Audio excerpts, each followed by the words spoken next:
Good evening, welcome to Northeast Web Shots. You're watching Northeast Web Shots Daily Evening Bulletin. This is Angel, starting off with national news. Over 93.90 crore COVID vaccine doses administered in the country so far. Tata wins control of Air India again with $2.4 billion bid. Tata Sons Private was selected as the winning bidder for India's flag carrier, ending decades of attempts to privatize a money-losing and debt-laden airline and potentially ending years of taxpayer bailouts that kept the company alive. Tata Sons, which originally launched Air India Limited with a Namaseki branding in 1932. The Ministry of Coal will launch next round of auction process for 40 new coal mines for sale of coal. Union Minister of Coal and Mines Prahlad Joshi will be the chief guest of the launch event to be held on 12th of October in the ministry. Andhra Pradesh Chief Minister Y.S. Jagan Mohan Reddy on Thursday released the second tranche of YSR Asara by crediting nearly Rs 6,440 crore into the accounts of 78.76 lakh women belonging to 7.97 lakh self-help group across the state. Delhi, unvaccinated Delhi government employees will not be allowed to attend office from October 16. All such unvaccinated Delhi government employees, including teachers and frontline workers, will be treated as on leave till they get the jab, DDMA, Department of Delhi Disaster Management Authority, stated. Karnataka, the centre has assured it will supply more COVID-19 vaccine to Karnataka as the state targets to inoculate 70% of its eligible population with the second dose by December end. Kerala recorded 10,944 fresh COVID-19 cases and 120 deaths on October 8. The Kerala government announced detailed guidelines on the reopening of schools in the state in November after a long gap of 1.5 years. Odisha's popular television journalist Arindam Das, who was 39 years of age on 8th of October, died when an ODRAF powerboat engaged in the rescue of an elephant in Mahanadi River capsized at Mundali Barrage near Cuttack. The whole incident, which was broadcasted live, has raised numerous questions about the SOPs and TRP race. The Telangana Assembly on Friday unanimously adopted a resolution urging the centre to take up caste-wise census of the backward classes in the general census for 2021 to facilitate their upliftment. Chief Minister K. Chandrasekhar Rao has ordered a CID inquiry into the alleged encroachment of work, land and properties across the state.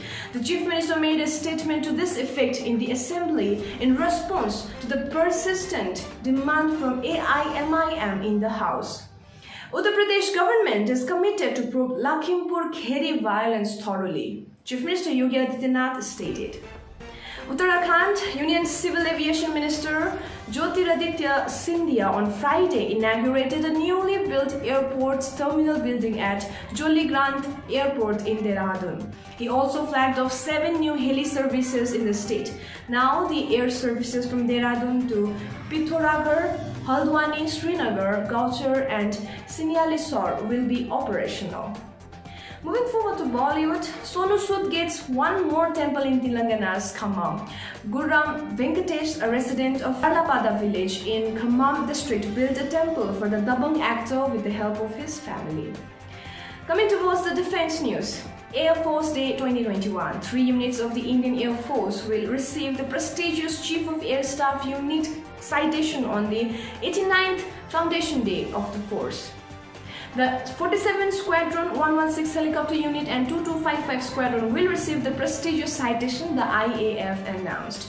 The 47 Squadron will receive the citation for its participation in operations along the Pakistan border post-February 26, 2019, the Balakot airstrikes and for those at high altitudes in the Ladakh sector opposite China. The 116 helicopter unit equipped with ALH Rudra armed choppers has been awarded the citation for operations at the Pakistan border against slow-moving aircraft in the wake of Balakot, as well as for deployment at forward airbase along northern borders post the Galwan Valley clash. The Srinagar-based 2255 Squadron, meanwhile, will be awarded for air defense activation in Ladakh following the incident in Galwan.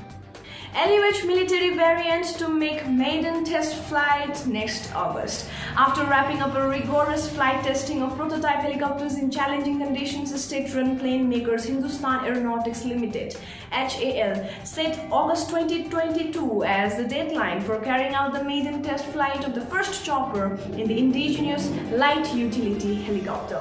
India to take part in multi-nation air combat exercise in Israel this month.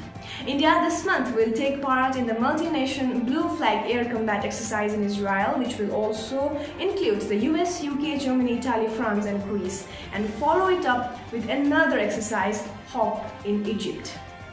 Ministry of Defense has said that process to select participants for National Cadet Corps NCC Republic Day Camp 2022 is in full swing. The ministry said that competitive tests were conducted in 25 friendly countries last month to select approximately 300 cadets of NCC and youth organizations. The selection process will be completed by the end of this month. It said from each country 10 cadets along with their instructors, numbering total of around 300 participants, will take part in the Republic Day Camp. Till now, 7 countries, namely Brazil, Argentina, Mauritius, Seychelles, Nigeria, Mozambique and Maldives, have confirmed their participation. The rest are in the final stage of confirmation. The NCC RDC 2022 selection process has also commenced in state and union territories by NCC directorates. Around 1,600 cadets from across the country would participate in the NCC camp. Due to COVID-19 protocol, the duration of the camp would be 43 days from December, that include quarantine period as well. The actual commencement of the camp is scheduled from January 16 to January 29, 2022, which includes Prime Minister's rally on 28th of January. Moving towards the international news. Japan. Prime Minister Modi has spoken to Fumio Kishida and congratulated him for assuming charge as the Prime Minister of Japan. United Kingdom ending a diplomatic row over vaccine certification. The United Kingdom government added India to its vaccine-eligible countries list for Covishield, which would mean fully vaccinated Indians will no longer be required to quarantine on arrival in Britain from October 11th this year. India and Nepal reviewed implementation of ongoing cross-border railway links and overall bilateral cooperation in the railway sector in the 5th Joint Working Group and the 7th Project Steering Committee meetings in New Delhi. Both sides signed the standard operating procedures for a start of passenger train services on the Jayanagar-Kurtha section and the Memorandum of Understanding for final location survey of the proposed broad gauge railway line between Raksawal and Kathmandu. The proposed Raksawal-Kathmandu broad gauge railway line will further boost connectivity between India and Nepal. United States of America, U.S. Deputy Secretary of State Ambassador Wendy Sherman on Thursday visited Western Naval Command at Mumbai and interacted with Vice Admiral R. Hari Kumar. She was accompanied by a high-level U.S. delegation. They discussed various issues relating to navies of both countries and strengthening growing cooperation, challenges on the maritime front. China's electronic warfare aircraft J-16 spotted near Taiwan. Experts say India border could be next. China is rapidly acquiring new military technologies and weapons as it tries to dominate the Indo-Pacific region, especially the South China Sea, which is considered as its backyard. Coming towards the world news, the Nobel Peace Prize awarded on Friday to journalists Maria Ressa of Philippines and Dmitry Muratov of Russia for their fight for freedom of expression in their countries. China, Hong Kong's oldest university, has ordered the removal of a statue commemorating protesters killed in China's 1989 Tiananmen Square crackdown. Afghanistan, more than 100 killed and injured in mosque blast in northeastern Afghanistan. A suicide bomber attacked a mosque in Afghanistan's northeastern Kunduz province on 8th of October, that is Friday, killing scores of worshippers in the country's third attack this week on a religious institution. Islamic State claimed responsibility for an attack. Coming towards the end, COVID update national. India saw a single-day rise of 19,740 COVID-19 infections, taking the country's total tally of cases to 3,39,35,309, while the number of active cases has declined to 2,36,643, the lowest in 206th day. According to the Union Health Ministry data, the death count has climbed to 4,50,375 with 248 more fatalities. The active cases have declined to 2,36,643 and comprise of 0.70% of the total infections, the lowest since March last year. The national COVID-19 recovery rate has been recorded at 97.98%, the highest since March last year, the ministry said.